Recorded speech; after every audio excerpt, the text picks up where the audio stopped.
Yo, what is going on, guys? J.Yumeko here, and today we're back with some more Katawa Shoujo. Last time we left off, we learned that we have a very rare and very serious heart condition that could drop us dead at any moment. So now we've moved to a school that is specifically made for people with varying disabilities.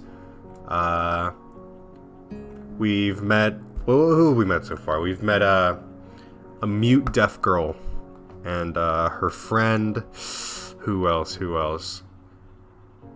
We've met our roommate, not our roommate, but our neighbor in the dorms. He just kind of seems a bit paranoid, if anything. I don't actually think we've met too many other people besides that. We've also met the girl that has a scar on her face. We haven't had a proper conversation with her yet, but all through class, the question remains on my mind, so I decided to ask Shizune about it when we split into groups. I have no idea what question they're talking about. Let us go to chat history. I wondered if I should join one. Okay, so yeah, what passes for normal, and if I should join a club. Okay. After all, she did say if I had anything I wanted to know, I should ask her. This is the deaf mute girl. She crosses her arms and shifts her gaze slowly to Misha, who looks more preoccupied with trying to grind the eraser of her pencil down so that the top is perfectly even and flat.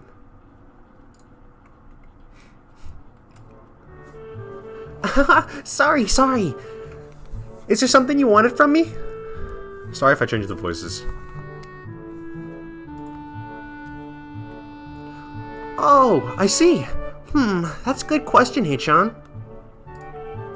My first thought is that means she doesn't know, which is worrying. Maybe I'm being too negative. Well, anyway, Misha, please don't prove me right. Oh, that's right. Everyone is encouraged to join a club. A lot of people do so because there isn't really anything else to do. There are also school events, like the festival coming up in a few days. Almost every student in the school tends to help out with it, doing whatever. So, you actually transferred in at a busy time. Maybe you can help out too. Sure. What's the festival about? Misha freezes. I don't know. Hichan, the truth is, it's a local event, and I'm not from this area, so... She starts signing desperately to Shizune, asking her to bail her out. Shizune adjusts her glasses at the end of an oddly grandiose flourish and starts signing hard and heavy. Huh? Oh. Who cares? Misha puffs out her chest as she shouts Shizune's words out at me with a disproportionate amount of pride. Too loud. I can see heads turning to look in our direction. Not so loud. Human beings evolve with each new generation. The ideas and beliefs behind a festival will inevitably change with time. Now, it's about delicious fried food and amusing little games that you play to win prizes. The teacher clears his throat very loudly, batting his long wooden pointer against his other palm like a baton. He shoots a pointed gaze at us. Finally noticing where we are, Misha stifles a yelp and quickly quiets down. Shizune doesn't seem embarrassed at all, though brushing it off without care.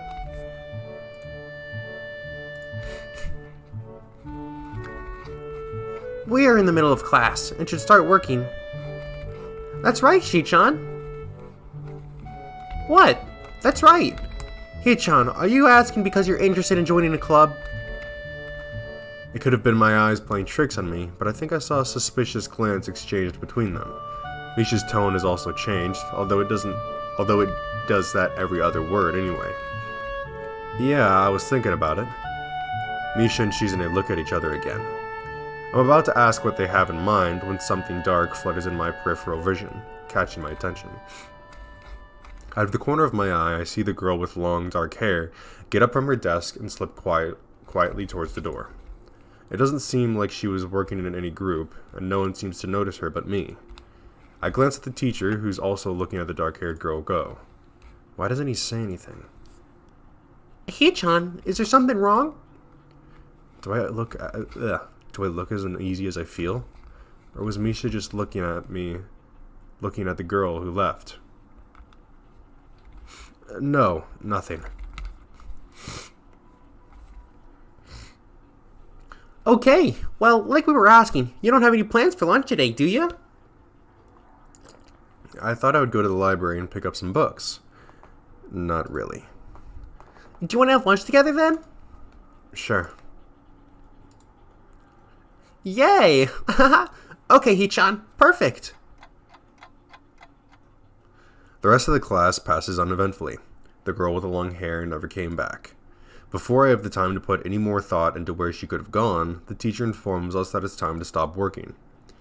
Shizune looks more than a little annoyed that we only just barely managed to finish all our work on time. I'm just glad we finished it at all. It's not a contest or anything.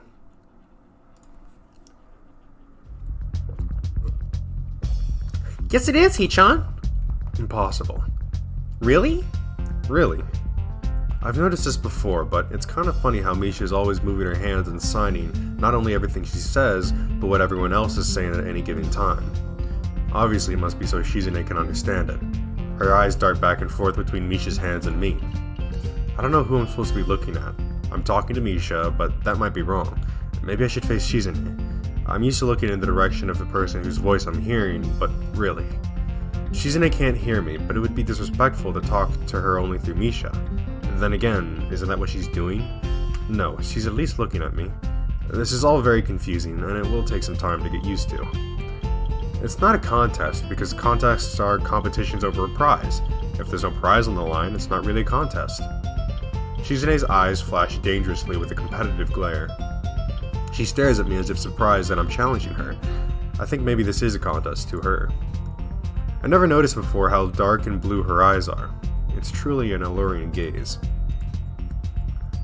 Are you sure, Hee-chan? Very sure. You're wrong, Hee-chan, because I don't want to be the slowest one in the class. Therefore, what's on the line is my confidence in my abilities, and the prize is the satisfaction of proving them. Shizune pushes her glasses up the bridge of her nose in a very matter-of-fact way. I'd argue more, but the bell rings, and she quickly gets up and picks up her bag, looking at me expectantly.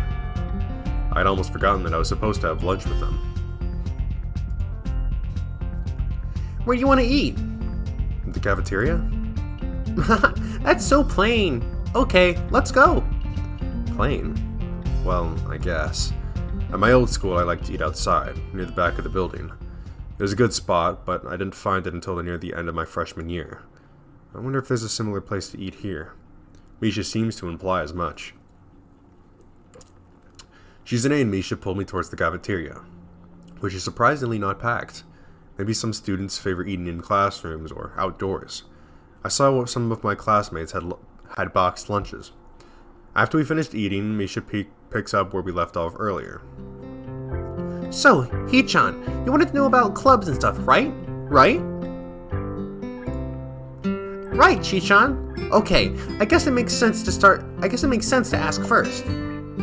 Exchanging little nods of confirmation, they turn to face me again, and Misha straightens her posture as if she's about to deliver a speech.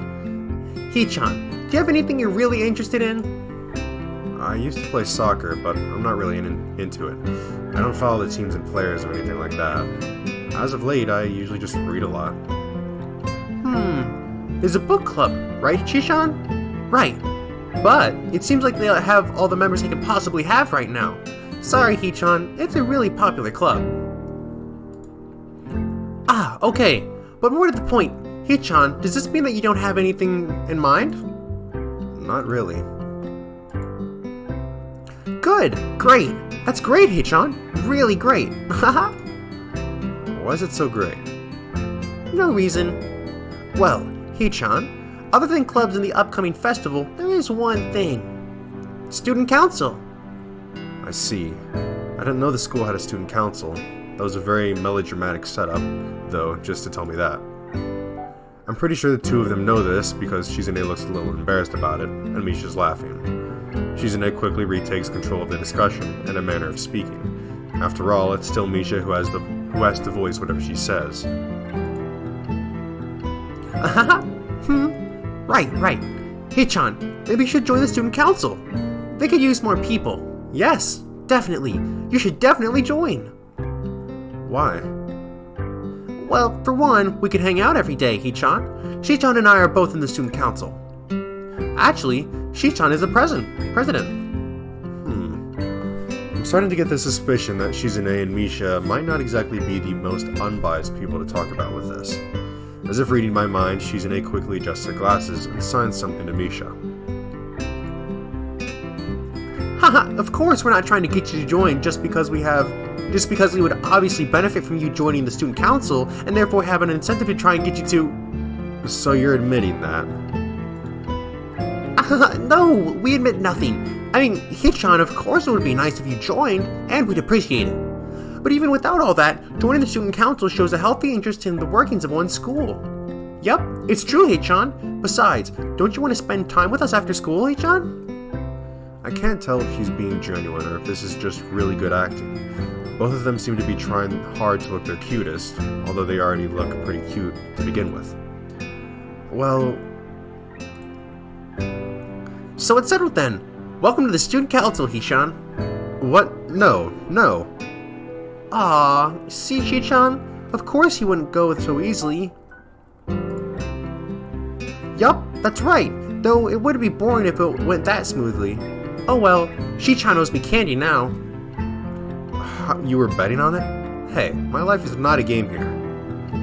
Shizune seems very intrigued by this when Misha signs it to her. The aggressive glint returns to her eyes. That's interesting, Hee-chan. Let's play a game. That's not what I said. How about rich man, poor man, Hee-chan? If you lose, you have to join the student council. No, absolutely not. Aw, why not? Well, because you two both have the same incentive, and therefore the same goal, which is to get me to join the student council, right? Yup. Yeah, that isn't my goal. But what this means is that both of you can team up, and I'll be at a clear disadvantage, so I'll have to decline. Hee-chan, I'm very offended. Are you saying you don't trust us, and that we would pull something so disingenuous? That makes me sad. Sorry? It's hard to tell where Shizune's influence ends and Misha's thoughts begin. It really is. In order to atone for hurting a young girl's feelings, you should definitely join the student council. No. How about a game of paper football instead of rich man, poor man? Paper football? Yeah, it's a game they play in America.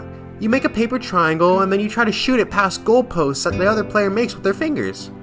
Isn't that cool? It's the ultimate form of competition between two people, Hee-chan. And it's also played by elementary and middle school children. Shi-chan? That means it's a game that separates the boys from the men.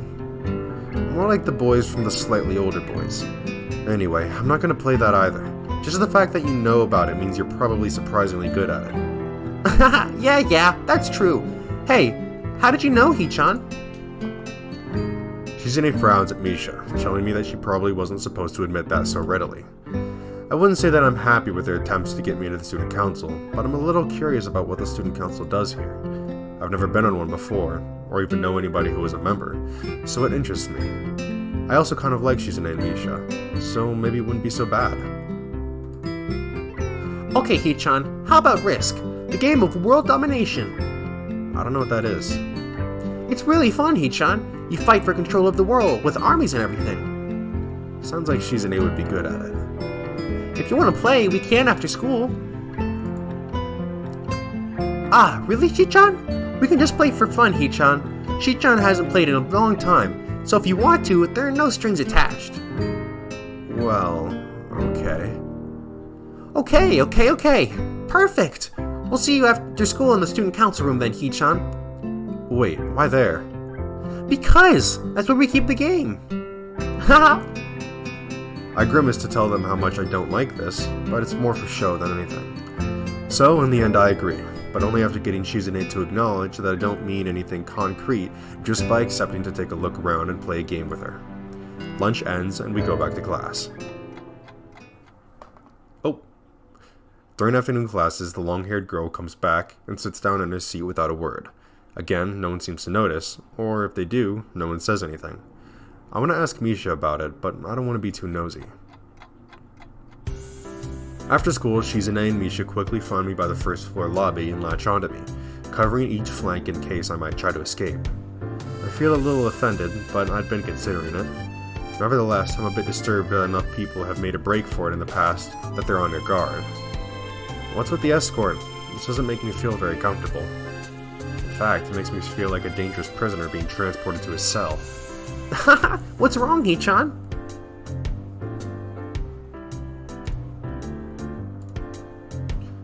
That's right, we're just gonna play a game of Risk, remember? I don't know. Misha, this all seems a little sinister to me. I start thinking that when we sit down to play the game, they'll tie me down and torture me until I agree to join the student council. Well, that's highly unlikely, but still. For some reason, it just seems like it would be so plausible. Getting to the student council room is as simple as turning 2 corners from where we started. What? That's it? This makes you guys being so on top of me a little silly. That's not true, Hee-chan. Hee-chan says that when their life is threatened, people have shown the capability to pull off superhuman bursts of speed. Life is threatened? Her expression unchanging, Misha signs something amusedly to Shizune, who makes a baffling face and puts her hands behind her back, looking pleased with herself.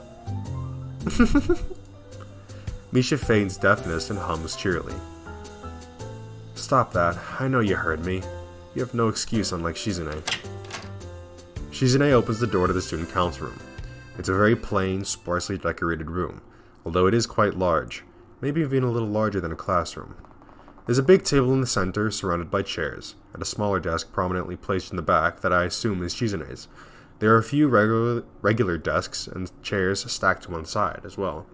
Extras, perhaps? Oh god, I just fucking spilt water everywhere. Okay. Let me just check, make sure nothing is messed up. And everything looks perfectly fine. Okay. Gosh. I'm trying to drink water so I can... My throat won't dry out as quickly as it usually does. Aside from the tables and chairs, the room doesn't seem to have much else to offer. Just a couple of filing cabinets and bookshelves stacked with old school records and documents. Not much else. In fact, nothing else. This is a pretty bleak room. I could at least put up a potted plant in here, or something. But the most noticeable thing that this room doesn't have is other people. Are we here early? No. What do you mean no?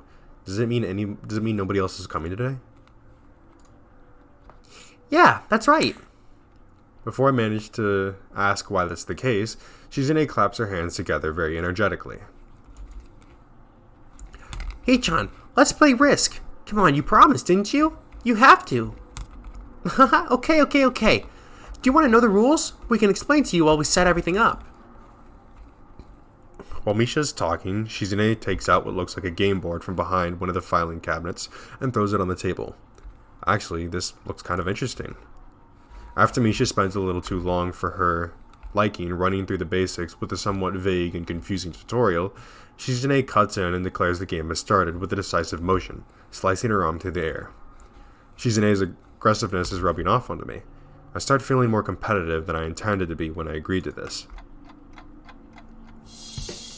Halfway into the game, while I try to ponder how to defend against Shizune's assault from 2 fronts, she breaks my concentration by drumming her fingers on the table to get my attention. Hee-chan, Shii-chan wants you to know that you're taking way too long to make a move. Shii-chan also says that she'll let you keep Australia if you agree to join the student council. Although this was a game with no strings attached. Oh, I thought this was a game with no strings attached. Just the fact that she would dangle that over my head as an offer means that she knows I care about the outcome of this game. And anyway, no. So that's like hoi 4. Shii-chan admires your fighting spirit and would be a benevolent dictator who will spare your people if you agree to join the student council. You're so competitive, Shizune. She seems to take this as a compliment. I would expect the student council president to be a little more magnanimous. Magnanimous? She doesn't seem to know what the word means or how it's signed. So she pulls out a piece of paper and writes it for Shizune, who in return sends it back to Misha. Misha presses her index fingers against her temples as if she's trying to physically imprint the word into her memory. Suddenly, Shizune bursts into a flurry of gestures. Misha looks daunted by the pace of her heated signing. Wait, please slow down, Shi-chan. Hee-chan. Shi-chan what says you're going to lose. Tell her I'll crush your world empire with my rebellion. Okay. Those eyes of hers shine with childlike mischief. She said you have no chance if you keep playing like this. No, you won't. She has a point, attack aggressively. It's a trap. It's smarter to play defensively here. I don't know what the situation is. She has me surrounded on two fronts, and I'm assuming that I'm losing at this point.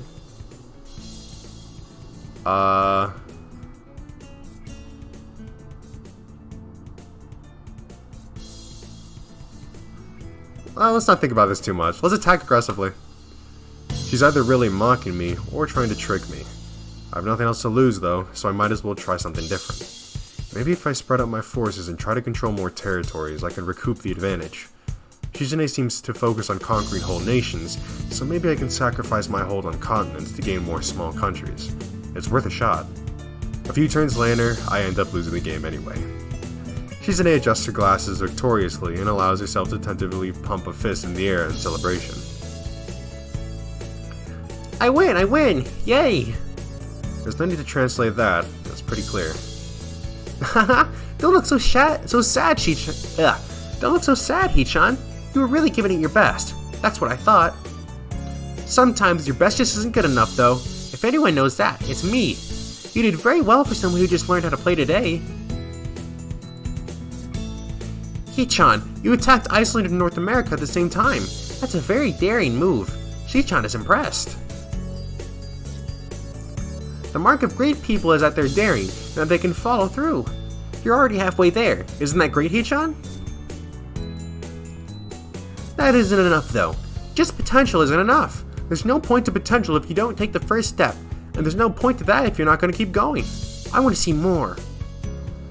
You're right, Shi-chan, but that's so demanding. Shizune leans forward, suddenly looking a lot less playful and more like the serious person I expected her to be from the start. Hee-chan, would you like to join the student council? She really doesn't waste any time, does she? But it's only my second day of school, so I'm hesitant about committing to something so early. I haven't even taken a look at any other clubs yet. But spending time with Shizune and Misha doesn't seem like something I would hate. I still need more time to think about it before I decide for sure. Maybe. I'll get back to you on it. Okay, Hee-chan, but I hope you're not just saying that so we don't feel bad. No, really. Really? Hee-chan, if you're gonna say that, you're saying that this is definitely the truth, and there can't be any mistaking it. I know. I guess I should have my revenge for losing, at the very least. Shizune smiles at that in a mischievous way that feels like twisting the knife in the wound of my loss. I take a glance at the clock on the wall and realize I spent far longer playing Risk than I expected. Sorry, I think I have to go. I wanted to go to the library. It's not closed yet, is it? Shizune scratches her head and gestures at Misha. How hard can it be to determine whether the library is open? There's a clock right there on the wall. It should be, unless the librarian is absent. I think you're right, Shi-chan. We think the library is open. It's on the second floor. Can't miss it. Do you want us to show you where it is? No thanks, it's okay. See you tomorrow. Bye-bye! One flight of stairs up, and I run into problems. The second floor hallway is a carbon copy of the third floor. Wide, of course, and plain like only hallways can be. The problem is that the library's whereabouts are not as easily determined as one would think. The classrooms are marked with signs stating which class they belong to, but then there's a plethora of other unmarked rooms. Is the library one of them? Or is it just somewhere down the hallway? I bet on the latter and choose my direction at random. After I turn around the corner, an unmarked door draws my attention because it's not closed. It's not open either though, just barely ajar so that I can see it's open, and nothing else. It would make sense for the library door to be invitingly open, and while this one's not quite that, it's good enough. At the very least, it means that someone's inside and I can ask for directions no matter how embarrassing that is. I gingerly push on the center of the door with my fingertips, every muscle in my arm ready to pull back at a moment's notice. The feeling of being an outsider to this school can't be shaken from my mind, so much so that I instinctively fear doing something wrong by entering. The door slowly creaks as if groaning from a deep sleep, though is much easier to open than I had anticipated. Leaning over and poking my head even further inside to gain sight of the room as fast as possible, the meek hello on my lips is quickly snatched away. Poggers? This is not as I was expecting. I mindlessly let the door open to its full extent, taking in the sight of the solitary figure taking center stage in the otherwise abandoned room. The situation steals my voice, leaving me standing at the doorway staring at the beautiful girl. Evidently, having taken her time to assess the situation, the girl gently puts down her teacup and opens her eyes, but doesn't look at me. I'm pretty sure she's blind, from what I remember. Hello there. May I help you? Staring directly in front of herself, the movements of her lips seem to break the silence rather than the words. However, it's the soft, measured voice that reminds me she's being separate from the room itself. She's a being separate from the room itself. Not only is she likely the tallest girl I've ever laid eyes on, but even among the foreigners I've met, she's strikingly distinct. Hi. Sorry for intruding. I was just kinda lost. She takes a moment to formulate a response before speaking. Every action she takes feels as if it's carefully choreographed beforehand. Care to take a seat? Unexpected, considering that I'm intruding upon her. Thanks. I slowly step towards another seat opposite her, the girl resting the teacup and saucer on the wooden table in between. The way she doesn't track my movements with her head is telling. That, and the slight cloudiness to her eyes, means she must be at least partially blind, like Kenji. Come to think of it, her voice doesn't have any detectable accent either. I guess she must be half Japanese. As I take my seat, her composure takes me slightly off guard. Her air of relaxed confidence makes the silence entirely comfortable. The calming atmosphere is so very different from the student council office.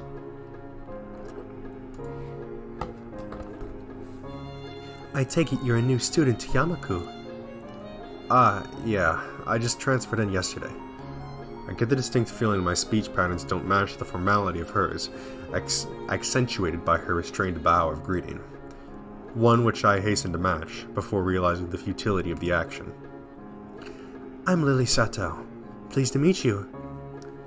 Hisao Nakai. She gives a nod before gesturing roughly in the direction of her teacup. Would you care for a drink? Sure. As much as it pains me, I can't keep step with her formality in the proceedings. She gives a kind nod, taking the request in stride. Without another word, she steps off the chair and prepares a second cup of tea from a collection of supplies laid out along a shelf. A brush here, a brush there, her left hand often lightly touching the side of whatever container she's pouring into. It seems to be a process she's followed dozens of times before. As I lean sideways to see around her back, she seems to use her long, dainty finger to measure the right amount of water in the cup. It's one thing to see the different disabilities the students in my class have, but it's quite another to see how everyone seems to adapt. She's and Misha have no problem working together to communicate to me, and Lily herself seems to have workarounds for problems I'd never even thought of. While I feel slightly guilty about her doing the work, she seems pleased to be following the correct process of the offerer preparing the drink. So, her soft voice brings me out of my silent observance. Which room are you looking for? It's not often this classroom is visited after school. I'm still kind of tinkering with what kind of voice I should give her, so I apologize if it ends up sounding completely different. The school library. She's some classmates told me it was on this floor. She finishes pouring water into the teacup as she nods. A small metallic tapping coming from the teacup indicates it's being stirred. I'm aware of Miss Hakamichi, as are most students. Oh, missed it.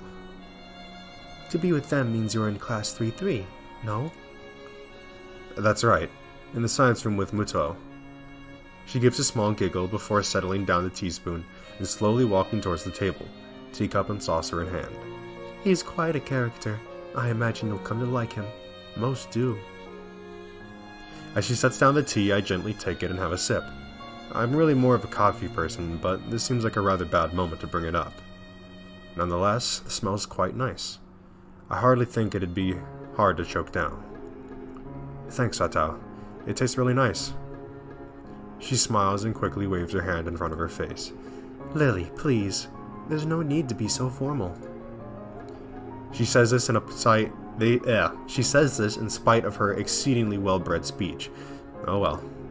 I guess I should try and ask her about herself, as it really does seem as if she's catering to me. So, which class are you from? I imagine it's one of the third-year classes. Correct. I'm in class 3-2, which is on the 3rd floor, same as yours. It's taught by Miyagi, and it's specifically for both blind and partially blind students. I see. Sorry. I feel like slapping myself for the faux pas. I'm not exactly sure how to pronounce that. Looking at her face, though, she doesn't seem the least bit put off by it. My, there's no need to change your speech on my account. Sure. Sorry, I guess I'm really showing my newness here. An environment like this would be a big change, so I can't fault you for it. While the same can't be said for everyone, many have come to terms with their conditions. A category which would include her, it seems. All too ready to jump ship from this particular topic, I segue into another. Do you come here to drink tea often? It's a really nice place. Thinking on it, this might be her vision of the place behind my school that I like to have lunch at. I come here fairly often during my lunch times. My duties as class representative don't leave enough time for an official club, so a friend and I use this room for having tea. Class representative, huh? Compared to Shizune, her mannerisms seem to be almost completely opposite. While Shizune's blunt and fiercely driven, Lily seems relaxed and calm, almost aloof. Come to think of it, she might be useful for a less biased view of the school's clubs. What kind of clubs are there to join? The more popular ones are the track and field club, which uses the field near the school during lunch times, the baseball club and the book club in a room near the library. There are also numerous small ones too, such as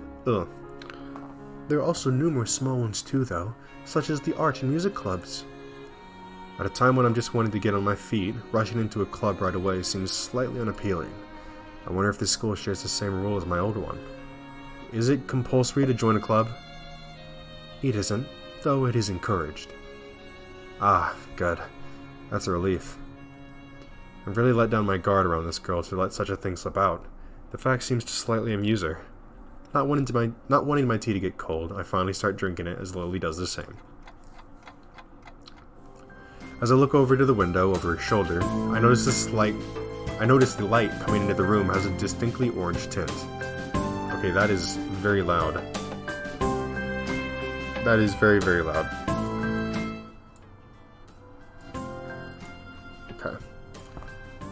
Okay, oh good. You're good. That is so loud. Okay, that is very loud on my end. Oh gosh.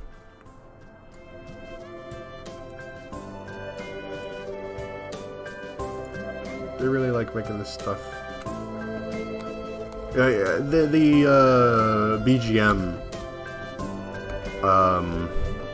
volume seems to vary. As I look over to the window over her shoulder, I notice the light coming into the room has a distinctly orange tint. Even here, time doesn't stand still. Huh, the time's gone quickly. Sorry? Right, she's blind. Of course she can't see the sun setting. It just looks like the sun's starting to set. It seemed to come as a surprise for her. I guess she must have lost track of time. Sorry, Hisao. I didn't mean to keep you from the library for so long. I quickly moved to allay her concern. Nah, it's okay. The library's still open, isn't it? She pauses and takes a moment to think on it. It's probably something I should have asked Shizune when I had the chance, but Lily seems likely to know in any case. True, it's open until 6:30 during weekdays. A quick glance at my watch confirms I have well enough time to get there. I might get going in that case. It's been nice talking with you, Lily. She smiles and gives a deep nod, her hands still neatly folded on the table in front of her. It was my pleasure.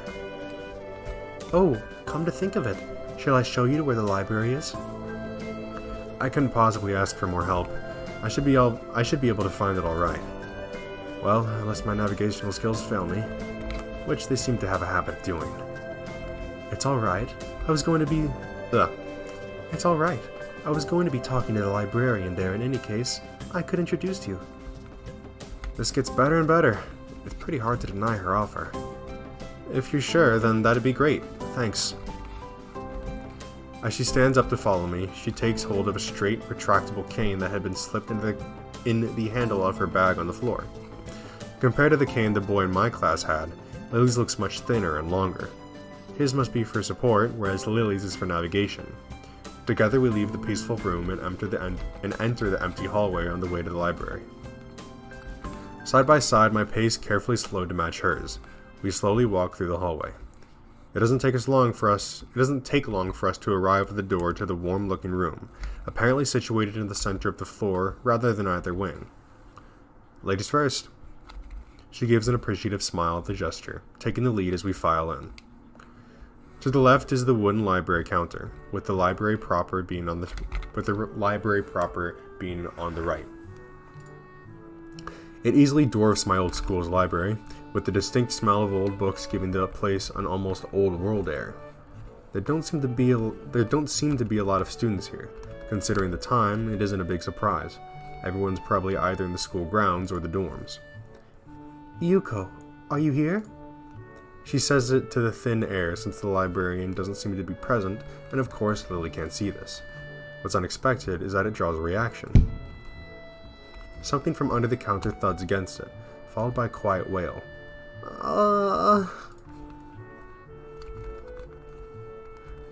The origin, apparently the librarian, quickly crawls out and bounces up to extremely rigid attention. Hi, Lily. How can I help you? Her voice is strange in a failing attempt to sound casual, and she's rubbing the back of her head. Good afternoon. What just happened now? I heard a strange sound. It's nothing. I just hit my head. See, I dropped an eraser under my desk, and while I was looking for it, a pencil dropped, and when I was looking for both of them, you came and surprised me. Are you alright? I'm sorry, I couldn't know. It's okay. Sorry for making you worry.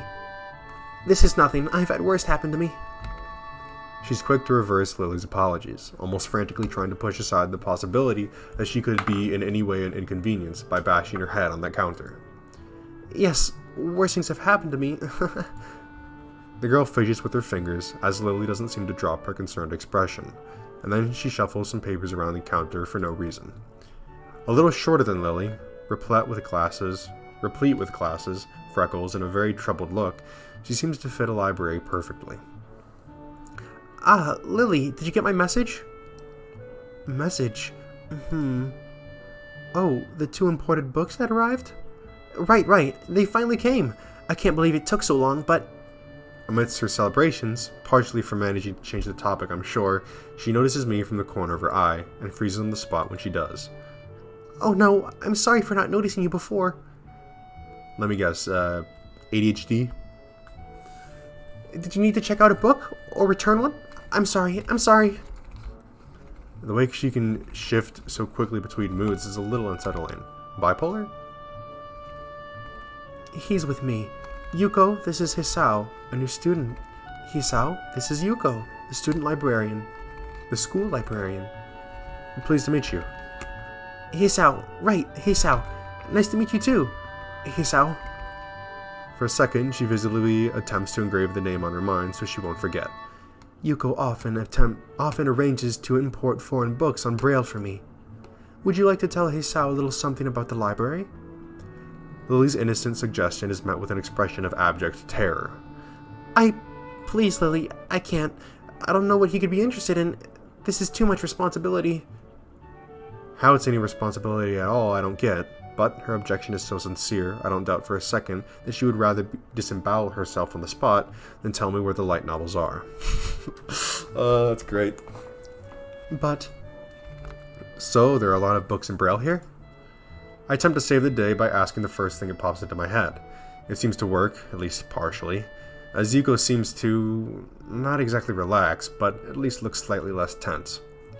Well, I think about a third or a fourth of Yameko's libraries, either in Braille or audio. Makes sense, given all the blind students that'd be here. If it's only that, how come this library is so big in the first place? Well, we get a lot of new books regularly because the library is adequately endowed. That's probably why. They spend more on the new books than on my salary, and then I have to organize and shelve all of them. It's so troublesome, and they waste so much. I wish I could quit this job. A very awkward silence follows this revelation of too much information. I'll go check out the aisles then, if you don't mind. Excuse me? It's probably best for all of us if she doesn't keep talking to me. Very well. Meanwhile, Yuko, I would like to have those books if it's alright with you. My first impression was right. The library is surprisingly big. Ambling down the narrow aisles, I study the spines of the books in random order, occasionally sliding one out to read the blurb, taking it with me if it looks good. In a few moments, I have a respectable stack of books in my arms. I guess I'll never be stuck for choice in here. The normality of the library sinks in. Sure, there are large print and braille books scattered throughout, but it is what it is. A library. It's as if the calm mood from the room I had tea with Lily in... It's as if the calm mood from the room I had tea with Lily in snuck with us in here, unless it was here to begin with. Something about that puts me at ease, just like before. I reach the end of the aisle and find a collection of desks, set up for study or personal reading.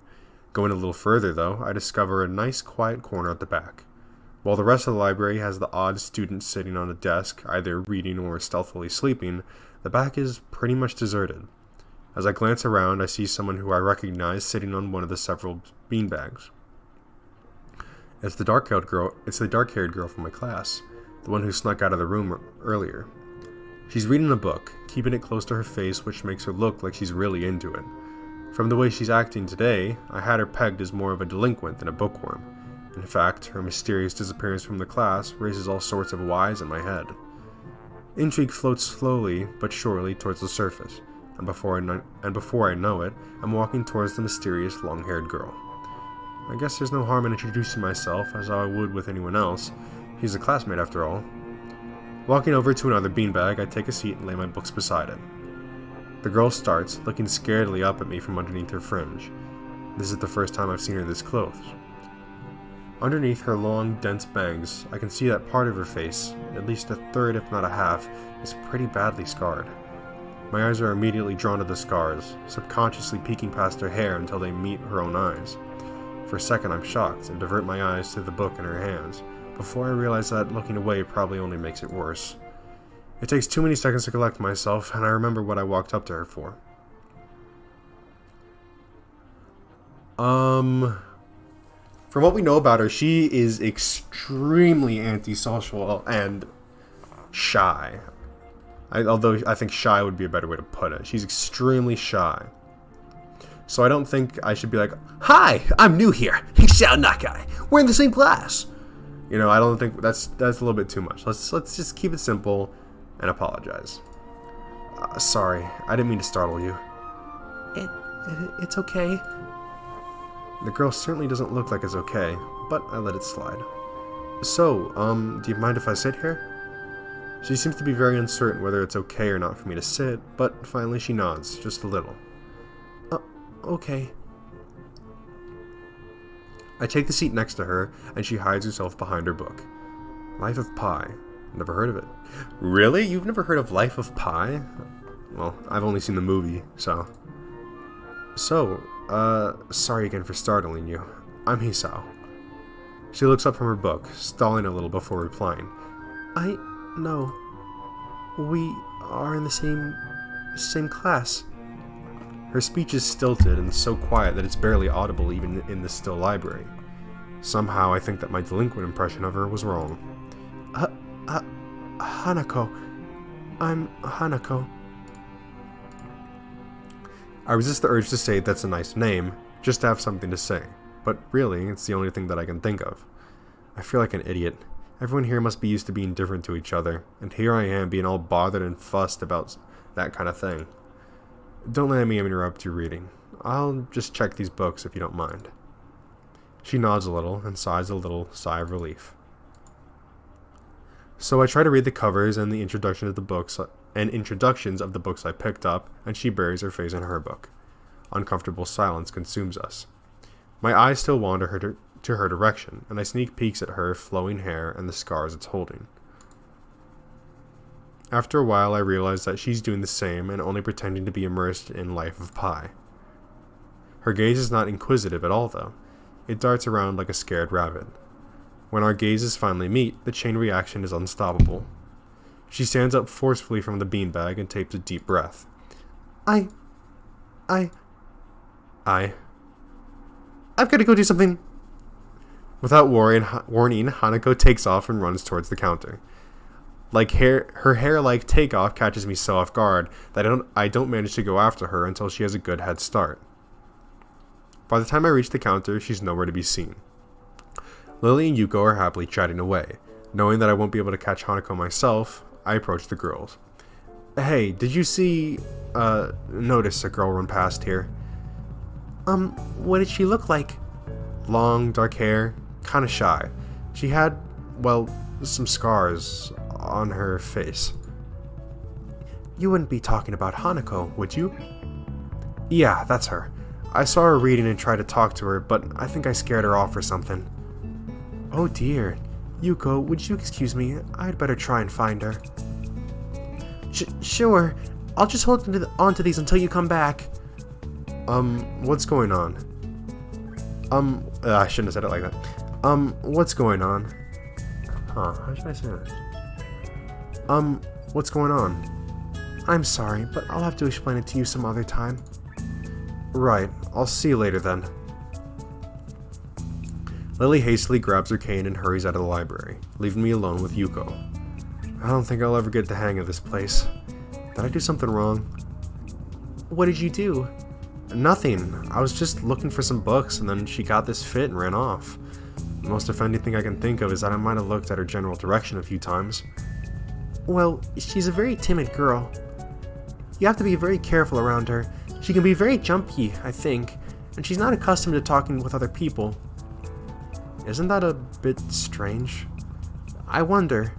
It's just how she is, I think. Yuko doesn't sound all that convincing. Then again, maybe this is just the norm around here. Everyone has their own problems, or else they wouldn't be here. But how should I deal with these people? Forcing myself to act overly casual only makes me feel like a phony. Like I was supposed to be ignoring the elephant in the room.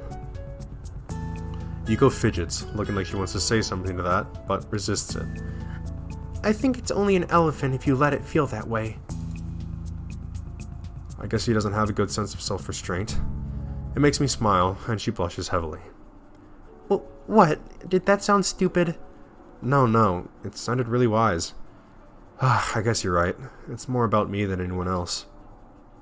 Neither of us had anything to add, so Yuko fills the silence by shuffling some papers around. People who have papers on their desks really like doing that. Did you find any books? I should be closing soon. I mean, this library should be closing, but I have to do it. I hope that's not too inconvenient for you.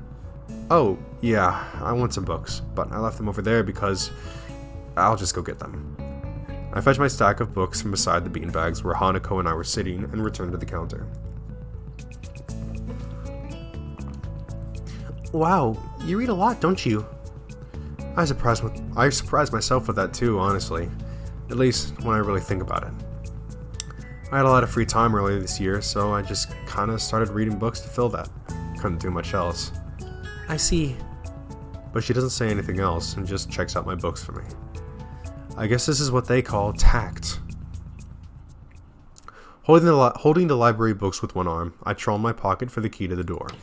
A sudden sound from behind me startles me, making me nearly drop the books I'm carrying, or the key that I almost managed to get into the lock. Who is it? I turn around to see who's talking to me. It's Kenji. He seems to be in a friendly mood, although the light glinting off his glasses in the dark gives him a sinister look. Excuse me. It's just me. This makes him pause and lick his lips nervously. Who's me? I don't know anyone called me. Are you some new guy again? His voice is suddenly strained and quick. Yes, but we've met before. Yesterday? I don't think so. I would remember someone who I only met yesterday. When was that? What day is it today? I try to ignore him. Is he joking or what? Proof that we've met before. You live across the hall. You're Kenji. Kenji jumps back, his eyes filled with an uncomprehending fear. How did you know my name? Damn, this can only be one of two things. Either we have met and you are telling the truth, and I just can't remember it, or you're a spy. He pauses. A psychic spy. His eyes dart around me, trying to peek into my room, although it's hard to believe he can see anything through those thick glasses. His mood swung from friendly to manic in less than a minute. I'm not psychic. How do I know that? I'm not a mind reader. Kenji points a finger in my face demandingly. Damningly. Unlike you! Stop that, man. We met yesterday. What's wrong with you? I live in this room. Lies! If you think you can pass as Hisao because I'm legally blind, you're sorely mistaken. You don't even look like him. I mean, the resemblance is real slim. Maybe at a distance, but who do you think you're kidding? I want to grab him by the shoulders and shake him. Exasperated, I rub my eyes and let out a heavy sigh. Stay here. Kenji comes closer, one careful step at a time. I stay still, lest he'd assault me physically, although I doubt he could do much damage even if he did. Oh, wait, I see it now. Damn, it really is you. Sighing again, and then once again for good measure, I step backwards, just in case.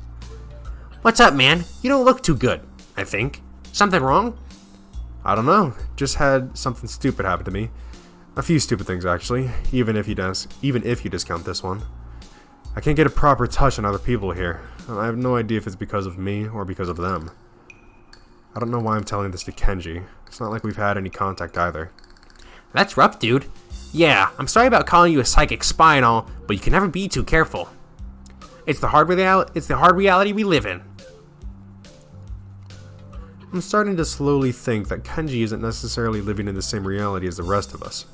You see, this is how it works. This is how it is, this world. There's no justice. You see? Even when I lose, I win, because I don't lose a lesson. What does that even mean? It doesn't matter. He dismisses it flatly with a wave of his hand. So what happened? Why the long face? Do you have a long face? That's nothing. I just scared some girl off accidentally. Literally, too. She actually ran away from me. Was my fault, really, I think. I'm not really used to all this yet. A girl? A cute one? Cute? That's a hard question. She had a nice body and really beautiful hair, but the face. I guess it could go either way. Oh! Alright, let's see here. Was she cute? Yeah, she fucking was cute, bro. Yeah, cute, I guess. I knew it! There are a lot of cute girls here, a strangely disproportionate amount. I believe this is one of the dark secrets of this school. I tried to warn you, man, but did you listen? I don't remember any such warning. Dark secrets? Yes, dark secrets. Extremely dark. Like a black hole. Have you noticed that the number of girls in this school is slightly, but significantly higher than the number of boys? It's like 60-40. He turns his head to the left and stares off into the distance at nothing. Why is it like this? I mean, to the untrained eye, it doesn't appear to be that bad. But that is a full 20%. One would think that a school with such a huge pool of women would be a man's dream, but no! What I'm about to tell you could blow your mind. Are you ready? I don't know where this is going, but I think I won't be missing much by cutting out now. No, I'm not ready. I only get as far as turning the doorknob before Kenji starts talking again, showing that he doesn't really care if my mind is blown or not. I believe that this school is a battleground, the site of a feminist infiltration. This disparity in the number of men to women is clearly a sign of how far they've come. In case this Cold War turns hot, they will have superiority in numbers. Just another skirmish in the eternal war against the forces of the feminists. They're everywhere. In Japan, women outnumber men. It's not a 60-40 split. It's only a matter of time, man. Even in America, women are the majority by a hair. They're building up their numbers. In the past, the buildup of a military has always been the clearest sign of imminent war. Japan is just the first step. Our economy is badass, and the country itself is small and isolated, yet a huge part of the Pacific in terms of political value. The perfect target. They're so cunning, as expected of women. Soon the day will come when... Kenji's voice trails off ominously. That's why you can't trust them. They'll string you along and then kill you, just as they killed me. You'll end up just like me. Oh, hell no. I can't stop myself from blurting it out. Hey, what the hell does that mean? You said it, not me. It's the best I can think of. So? You're not supposed to say something like that? Damn, so rude. Where was I? Oh, yeah, vast feminist conspiracy. Stop it. Stop. I lost you way back there somewhere. Somewhere around feminist infiltration. Too hard to follow? It's cool. I have some graphs and stuff in my room. And puppets. You like puppets? No puppets. You don't like puppets? Okay. Graphs are still cool though, right? He speaks energetically, responding almost before I'm done talking, moving his hands in an animated way as he continues to rant on. This is too strange. I had him pegged as relatively normal, but it's clear that I was wrong. Something on your mind, dude? Just thinking about what it's like to be the last sane man in an insane world. Kenji frowns, looking deeply upset. You mean that's you? That can't be, because I'm the last sane man in an insane world. That's my dream. You can't just steal a man's dream. What the hell? There can't be two last sane men. It would invalidate the whole last part, and that part is kind of important. There can only be one, like in that foreign movie where there could only be one, and in the end there's only one dude left, because that was the point. I've never seen anyone talk so heatedly and so defensively about absolutely nothing before. Anyway, if you wait here, I can get my graphs. I also have a list of the other dark and complex conspiracies that this school holds, as tangled as... Quick, finish my analogy for me. Be a pal. I'm going to bed now. It's extremely late. That doesn't sound like an analogy, but whatever. I like you. You seem like a cool dude. Most people don't understand what I'm talking about when I try to explain the vast feminist conspiracy to them. Denial's a terrible thing. Later. He claps me on the back and then vanishes into his room. So quickly and quietly it's like he didn't even open the door, but instead walked right through it like a ghost. I don't know if I can fully digest what just happened, so I give up and just go to my room, kicking off my shoes before falling face first into bed. So he's like an extreme incel or something? What the fuck? What was all that shit? It takes me some time to relax and get up so I can get started on homework. It's because the sheets are cool and comforting against my cheeks, and it feels good just lying there with my eyes closed. This school is like some kind of bizarre and surreal island. It's isolated on top of a mountain, and each person is stranger than the last. I just can't seem to fit in. What irony. One would think that fitting in a place that was made for people who were unfit for anywhere else would be easy. Maybe I'm trying too hard. Although I say that, it doesn't help take the edge off, and the words are left echoing off my empty walls. I guess it's not as bad as I expected, though. This place really is more a school and less a hospital pretending it's a school than I thought it would be. If nothing else, the scenery is beautiful. I open one eye, seeing the school books and bottles of pills arranged side by side on my desktop. Maybe this place is too much like a normal school after all. Oh.